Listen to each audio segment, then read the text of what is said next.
When Albert Einstein died, the pathologist Thomas S. Harvey of Princeton Hospital brought out his brain and preserved it for further research.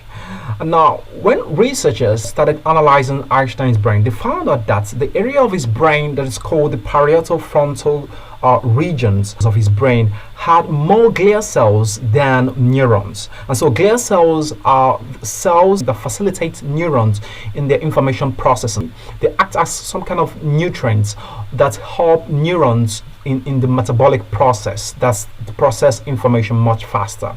And so they discovered that Einstein had more glial cells that allowed his neurons to process information in this area of his brain much faster than the control group that they were tested side by side with Einstein. They also discovered that in the right prefrontal association cortex of Einstein's brain, he had greater density of neuronal compartments, so which means he had more neurons compacted in that area, allowing for interconnectivity between neurons, which meant that the time span between which neurons could share information was much shorter than it would have been if those neurons were sparsely distributed.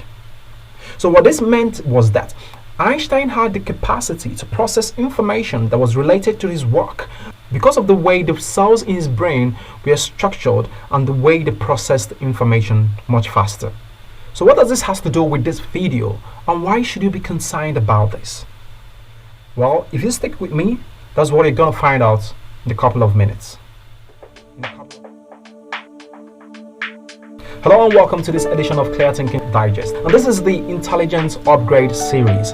In this series, I am exploring strategies and approaches that could help you to upgrade your intelligence, because I believe that the very thing that determines the top 1% of people at different categories of life is the level of their intelligence, which enables them to accurately interpret the world and to process information much faster. And so in this episode of Clear Thinking Digest under the Intelligence Upgrade series, you'll be learning how to upgrade your intelligence using the strategy that I'm going to be explaining to you today. In the last video, I talked about cognitive attention as one of the skills that could help you to upgrade your intelligence and help you to interpret information better and do it faster. And so cognitive attention is mainly the deployment of cognitive utility. It is the deployment of cognitive utility, which is an economics of the mind, which helps you in managing the limited resources of your mind so that you can process information accurately and do it much faster to get better results in your life and in your work. And so today I'll be talking about cognitive time and cognitive space. And so let's begin with cognitive time. What is cognitive time? So cognitive time is the amount of time or moments that your mind is in direct interaction with experiences that are coming outside. Literally speaking, or neurologically speaking, cognitive time is the amount of time that your brain cells are stimulated, are constantly stimulated by signals coming from external stimuli.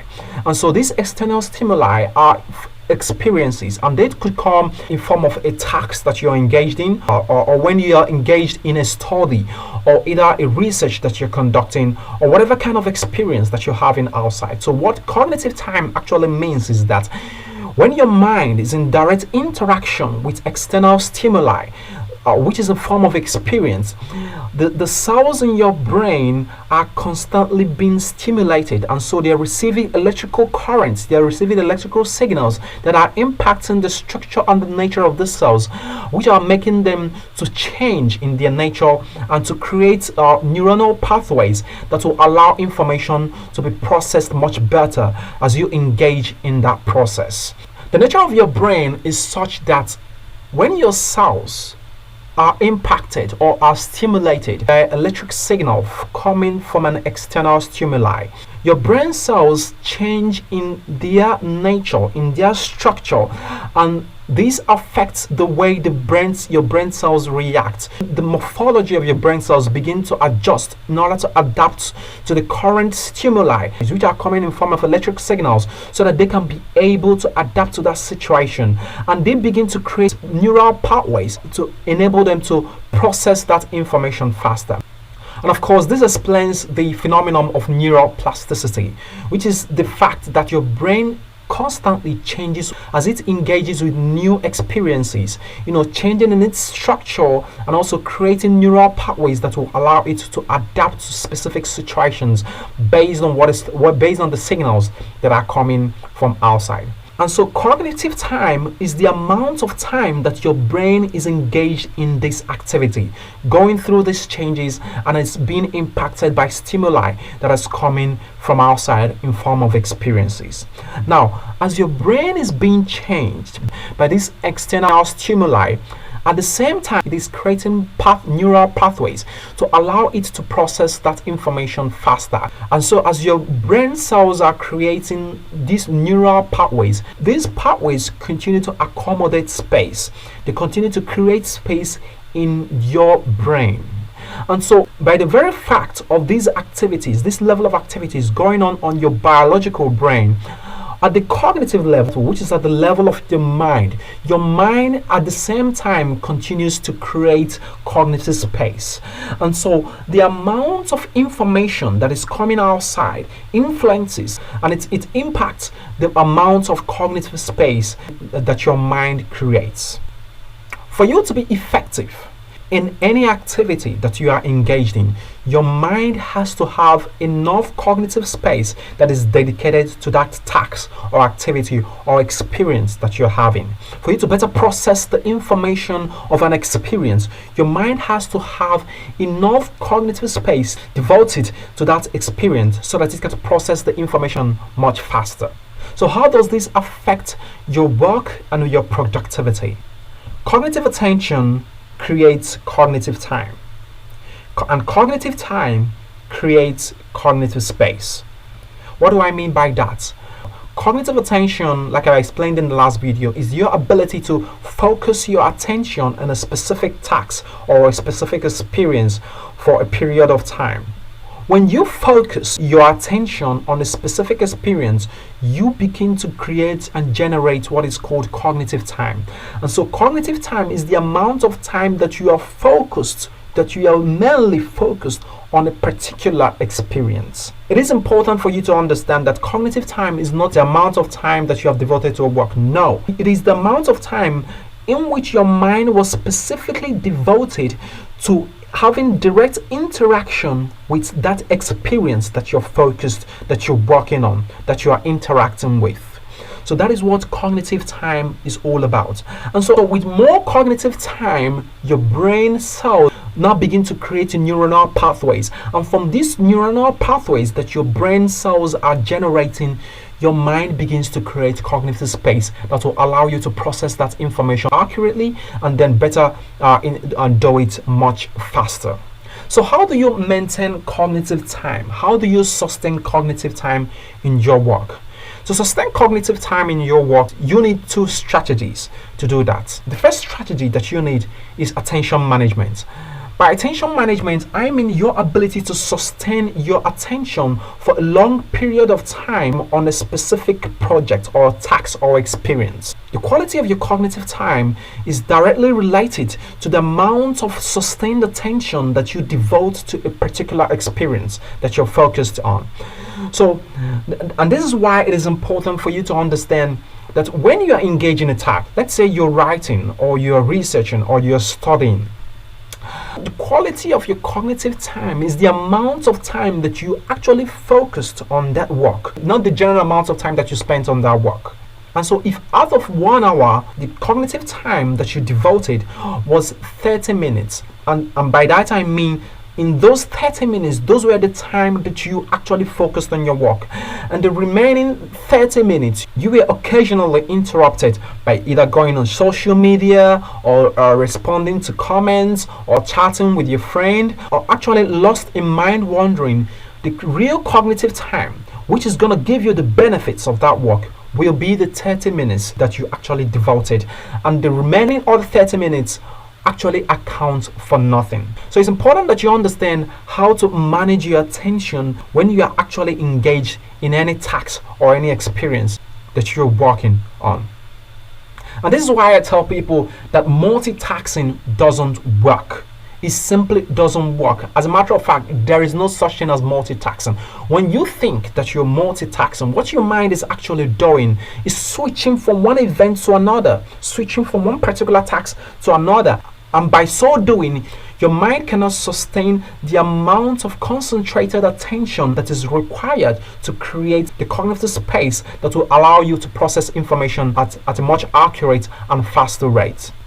I usually have these arguments with my friend when they come up and start talking about multitasking, that you should develop the ability to multitask. But I tell them, you don't actually multitask. As a matter of fact, when you multitask, you are actually killing your ability to produce quality work. Ever noticed that people who have their attention constantly interrupted by series of occasions of activities, when they are focused on a work that requires deep work, produce lesser quality works than people who engage in deep work? So think of cognitive time as your ability to focus on that work for a sustained longer period of time so that it can get the result that you need from that work. So imagine you want to forge a piece of metal into a sword, and then you take that piece of metal and you place it on a furnace or fire, and within a span of 1 hour you repeatedly interrupt the process by removing that a piece of metal from the furnace at the interval of 10 minutes. You will find out that you will not be able to get that piece of metal to get to the melting point that it can become malleable for you to shape it into the required shape that you need it to be. But if you leave the piece of metal on the furnace for a sustained period of 1 hour, you would find out that that piece of metal will become malleable enough to become soft for you to act on it and then shape it into the kind of appearance that you would like it to bear. So this is the same thing that happens to your mind when you devote cognitive time to your work. In physics, charge accumulation can actually change the properties of a conductor. And so in the same way, your brain cells, when your cells accumulate charges within the cell membrane, the properties of the brain cells can actually change. And so the amount of time that this signal transduction, the amount of time that your brain receives these signals for a sustained period, it can actually go a long way in helping the properties of your cells to undergo the required changes and for them to create the pathway that is required for your mind to create the cognitive space that is required to better process the information that it's receiving. Have you ever noticed that when you pay attention to a particular work, let's say you're reading or you are performing a particular task, with time you will notice that your attention begins to wane? What actually causes that is what I call cognitive regression. So cognitive regression is when the amount of cognitive space that your mind is devoted to a particular task is exhausted, and therefore your mind cannot process information more than what it can accommodate. And so when this happens, when there is cognitive regression, at this point, your cognitive time begins to deplete. And at this point, no amount of work that you engage in will be fruitful, will help you in creating the cognitive space that is required to process information much better. So what do you do when you are faced with cognitive regression? That's when your attention wanes. What you do at this time is to go for cognitive recharge. So how do you do that? You could get a nap, sleep, or you could recharge yourself by taking off your attention from the work that you're doing and maybe focusing on some other thing, maybe playing a game or playing music. These activities could help recharge your cognitive faculties so that when you come back to the work, your brain at that point have created the cognitive space that is required for you to process information much better. Whenever you sleep, what happens in your brain is that your brain at that point stores information in your memories. It has the opportunity to store information in your memories, and it also has the opportunity to create more neural pathways for the information, for the experience that you had last. And so that is why it's important that when you witness cognitive regression, you go for cognitive research, maybe in form of sleep. And during that process, your brain could create cognitive space that will allow you to process information much faster. So the second strategy that you can use to sustain cognitive time is what is called deliberate practice. Deliberate practice is the kind of strategy that is deployed in learning of professionals, whereby you focus on a specific aspect of your skill with the intention of improving that aspect with feedback from a professional or someone who actually can give you that feedback. So with deliberate practice, what you do is to focus on a specific area of your skill so that you can improve it as you're getting feedback from it. So practical example would be, let's say you're a footballer. And when you enter into the field of play to practice, you don't just enter into the field of play and start practicing at random. You maybe today you focus on penalty shootouts, on how to carefully take better penalty shootouts. You've noticed that as you're doing that with, let me say, your coach by the side giving you quality feedback, you will begin to improve that area of your skill. And when you're done with that, you move over to taking maybe corner kicks or maybe throwing balls, or maybe heading balls. And so when you focus on these specific areas of your skill and you're engaging it and you're getting quality feedback, you will notice that you develop the ability to better focus your attention, and you'll be able to get the right cognitive time that will help you to increase the cognitive space in order to get better results at your work. So in your work, whether you're a knowledge worker or you're a business worker or you're a professional, whatever area that you find yourself, if you're able to deploy these two strategies of attention management and deliberate practice, you will find that you will have the cognitive time that will enable you to create the cognitive space for what you do. In my book, The Journey to 1%, I explain that those who perform at the top 1% of any category or any work category or career are people who devote a huge amount of cognitive time into their work, and which enables them to create the cognitive space that is required to perform at a stellar level in what they do. And so your level in your career ladder or in your work ladder is directly proportional to the size of the cognitive space of your work.